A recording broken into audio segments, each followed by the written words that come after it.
The Department of Juvenile Justice is looking to crack down on contraband being brought into their facilities. It's one of several efforts towards making changes. News 19's Becky Buds with the details.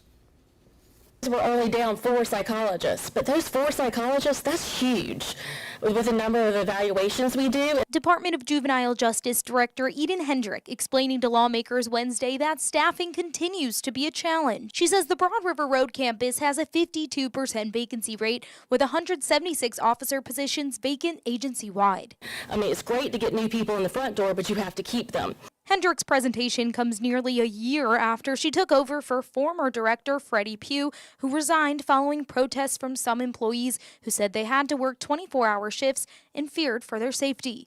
Among the changes Hendricks wants to make is installing doors on 4 units that are known as open bay areas to increase safety for youth and staff. Mac McGee is in charge of security and operations at the facility. They're single room occupancy, but they have half walls, they don't have doors. And so you're not able to confine or secure a young person behind the door, which you would find at the other facilities in the state. Hendricks is also looking at reducing contraband being brought in by building a parking lot for employees who would then be shuttled to campus and given a security check. We cannot continue to let personal vehicles, for numerous reasons, come on campus. DJJ's Inspector General John Ewing explains they've recently entered into an agreement with SLED to refer crimes that are reported in the facilities. Our agreement has specific crimes like sexual assault that we must notify SLED about.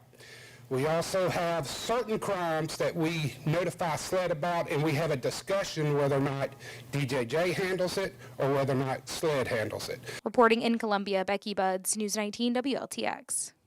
Back in August, lawmakers approved $20 million in bonds for a new mental health facility for DJJ youth. Construction is expected to be finished by 2024.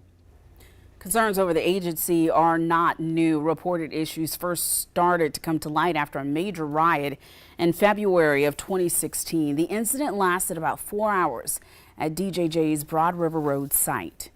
In June of last year, a number of DJJ employees walked off the job protesting conditions at the agency's facilities. This led to a series of hearings that ultimately saw Freddie Pugh replaced as the head of DJJ.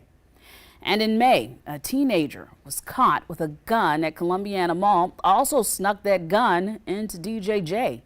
We're being told the teen's cellmate at the jail told the guards about the gun.